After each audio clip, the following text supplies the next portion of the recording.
PV Sindhu जो Olympic medals जीत चुकी है, वो बेंगलुरु में हाई रॉक्स रेस में कम्पीट कर रही है। जीरोदा के नितिन कामत स्टार्ट लाइन पे खड़े हैं। क्रिकेटर्स जैसे रियान पराग और रवि बिश्नोई दिल्ली एडिशन में पार्टिसिपेट कर रहे हैं।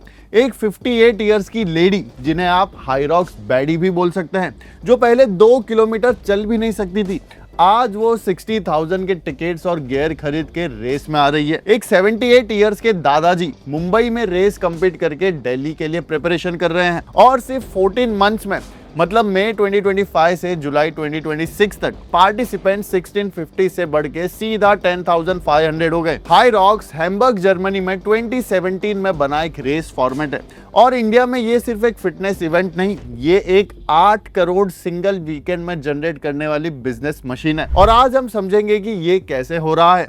मैं हूं आशीष रावत और ये चैनल है उन लोगों के लिए जो सिर्फ हेडलाइंस नहीं, असली पिक्चर देखना चाहते हैं। You are watching Breaking Good, where I break down good businesses for you. और अगर ये आपका पहला वीडियो है तो सब्सक्राइब जरूर कीजिए, ये पक्का काम आएगा। पहले ये समझो कि हाई रॉक्स एक्चुअली क्या है। ये एक प्रिसाइजली इंजीनियर्ड प्रोडक्ट है। हैम्बर्ग में 2017 में बना हाई रॉक्स एक इंडोर रेस है जिसमें 8 किलोमीटर रनिंग होती है और हर 1 किलोमीटर में इंटरवल्स होते हैं और हर इंटरवल के बाद एक स्पेसिफिक वर्कआउट स्टेशन आता है जिसमें स्लेड पुश, स्लेड पुल, बर्पी जंप जैसे वर्कआउट्स होते हैं। ये 8 स्टेशंस दुनिया के हर हाई रॉक्स इवेंट में आइडेंटिकल है, बेंगलुरु से लेके बर्लिन तक। और एक मुंबई के एथलीट का टाइम डायरेक्टली हैम्बर्ग के एथलीट से कंपेयर हो सकता है एक ग्लोबल लेदर बोर्ड पे। हाई रॉक्स ने एक ऐसा प्रोडक्ट बनाया जो मेजरेबल है, कंपेरेबल है और फोमो ड्रिवन है। तीनों क्वालिटीज जो इंडिया के अर्बन यूथ को इंस्टेंटली हुक कर सकती है। अब समझते हैं इंडिया में ये इतनी तेजी से क्यों ग्रो हुआ। क्योंकि 14 महीने में 1650 से 10,500 पार्टिसिपेंट्स का जंप ऑर्गेनिक नहीं होता। पोस्ट कोविड इंडिया में फिटनेस की डेफिनेशन बदल गई, वेट लॉस से शिफ्ट होकर फंक्शनल स्ट्रेंथ और एंडोरेंस की तरफ। एक जनरेशन जो जिम में अकेले ट्रेडमिल पे चलती थी, उसने एक ऐसे फॉर्मेट में अपनी ट्राइब ढूंढी जहां डीजे चल रहा है, नियॉन लाइट्स है, क्राउड चीयर कर रहा है और रेस कंप्लीट करने के बाद फिनिशर बैज और highly aesthetic Instagram post ready है। देहरादून एक शहर जो ट्रेडिशनली रिटायरीज के लिए जाना जाता है, वहां 100 से ज्यादा लोग सिर्फ एक सिमुलेटेड हाई रॉक्स वर्कआउट के लिए ब्लेजिंग सन में इकट्ठे हुए क्योंकि फोमो ने मेट्रो बाउंड्रीज को तोड़ दिया। हाई रॉक्स का बिजनेस मॉडल ट्रेडिशनल मैराथन से फंडामेंटली अलग है। Traditional marathons 90% revenue corporate sponsors से कमाते हैं और सिर्फ 10% टिकट सेल से। हाई रॉक्स एग्जैक्टली उल्टा करता है। 75 to 80% revenue directly participant ticket sale से आता है, जो इंडिया में 8,750 से लेके 17,000 पर पर्सन तक है। बेंगलुरु इवेंट अकेले ने 8 करोड़ एक वीकेंड में जनरेट किया सिर्फ टिकट सेल से। बाकी रेवेन्यू जिम एफिलिएशन फीस से आता है। जिम $1,500 पर ईयर पे करते हैं हाई रॉक्स ट्रेनिंग क्लब बनने के लिए और प्यूमा जैसे ब्रांड स्पॉन्सरशिप से। अभी इंडिया से 4 to 5 million euro annually revenue आ रहा है,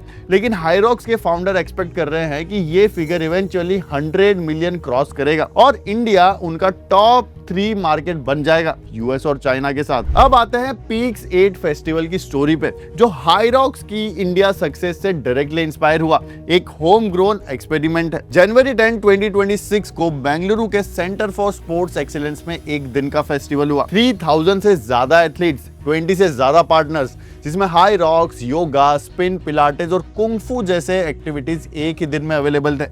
स्पीकर्स में Nikhil Kamat, PV Sindhu, Jonty Rhodes और फूड फार्मर शामिल थे। एक फिटनेस फेस्टिवल जो जेन्युइनली एवरीडे एथलीट्स का सेलिब्रेशन था। पीक स्टेट ने वो चीज की जो हाई रॉक्स ने ग्लोबली प्रूव की थी कि फिटनेस इवेंट सिर्फ कंपटीशन नहीं, वो कम्युनिटी इवेंट्स है। और ये इंडिया में emerging multi sport festival culture का पहला स्ट्रॉन्ग सिग्नल था। हाई रॉक्स के बारे में एक जेन्युइन डिबेट चल रही है कि ये इंक्लूसिव है या over priced Instagram scam. Bengaluru में 50% पार्टिसिपेंट्स 20,000 से ज्यादा के प्यूमा हाई रॉक शूज पहनते हैं। आशु जैन, जिनकी उम्र 58 इयर्स है, उन्होंने 60,000 खर्च किए एक रेस के लिए। रजिस्ट्रेशन फीस 8,750 से 17,000 तक है। क्रिटिक्स बोलते हैं कि ये ग्रास रूट्स टैलेंट को प्राइज आउट करता है। कोई प्राइज मनी नहीं, सिर्फ फिनिशर बैज और सोशल मीडिया क्लॉट। लेकिन नंबर्स प्रूव करते हैं कि अर्बन मिडिल क्लास ये प्राइस पॉइंट एक्सेप्ट कर रहा है। तो इसका मतलब है कि लोग अब प्राइज मनी के लिए नहीं बल्कि फिटनेस के लिए कम्पीट कर रहे हैं। अब आते हैं हाइरॉक्स के ब्रॉडर इकोनॉमिक इम्पैक्ट पे, क्योंकि ये सिर्फ एक रेस नहीं, ये एक रिपल इफेक्ट है। वर्ल्ड ऑफ हयात ने इंडिया में हाइरॉक्स के साथ रेस कैशंस लॉन्च किया, जिसमें post race recovery amenities, sleep treatments और आइस बकेट्स की फैसिलिटी है। मतलब फिटनेस इवेंट्स अब ट्रैवल एंड हॉस्पिटैलिटी इंडस्ट्री को डायरेक्टली ड्राइव कर रहे हैं। 2036 तक इंडिया में Hyrox training equipment market 25.5% CAGR पे ग्रो करने की एक्सपेक्टेशन रखता है। और जिम्स की बात करें तो एफिलिएटेड जिम्स रिपोर्ट करते हैं कि उनका 12 to 25% रेवेन्यू अब सिर्फ Hyrox race prep training cycle से आ रहा है। एक ऐसा इकोसिस्टम जिसमें race entry, gear, nutrition, hospitality और जिम एफिलिएशन सब एक दूसरे को फीड कर रहे हैं। हाइरॉक्स की सबसे पावरफुल मार्केटिंग वो नहीं है जो कंपनी ने की, बल्कि वो स्टोरीज हैं जो पार्टिसिपेंट्स ने खुद क्रिएट की। वीरेंद्र सूद, जिनकी एज 78 ईयर्स है और वो पुणे से हैं, उन्होंने मुंबई एडिशन में रेस कंप्लीट की और इमीडिएटली दिल्ली की तैयारी शुरू कर दी अपनी 26 ईयर्स की ग्रैंड डॉटर के साथ कंपीट करने के लिए। आशु जैन जो 58 ईयर्स की है, जो 2 साल पहले 2 किलोमीटर भी नहीं चल सकती थी, वो आज 10 किलोमीटर रन कर सकती है और खुद को हाइरॉक्स बैडी कहती है। जोए मोदगिल ने 3 सालों में 2C सेक्शंस के बाद मुंबई इवेंट में पार्टिसिपेट किया। वो कंपीट नहीं कर रही थी, वो सेलिब्रेट कर रही थी। सिकंदर चिंदू ताड़के, जो नासिक के गांव से आर्मी मैन है, 59 मिनट्स 14 सेकंड में रेस कंप्लीट करके अकेले इंडियन थे जिन्होंने 1 घंटे के अंदर लाइन क्रॉस की। हाइरॉक्स की मार्केटिंग टीम ने ये सारी स्टोरीज नहीं बनाई, ऑडियंस ने बनाई, और इसीलिए ये ऑथेंटिक वायरल होती है। तो मेरा ये सोचना है कि हाइरॉक्स इंडिया की ग्रोथ एक जेन्युइनली फैसिनेटिंग बिजनेस स्टोरी है। एक जर्मन फॉर्मेट ने इंडिया की पोस्ट कोविड फिटनेस साइकोलॉजी को परफेक्टली टारगेट किया। इन्वर्टेड बिजनेस मॉडल से 8 करोड़ सिंगल वीकेंड में जनरेट किया और 14 मंथ में 1650 से 10,500 पार्टिसिपेंट्स तक पहुंची।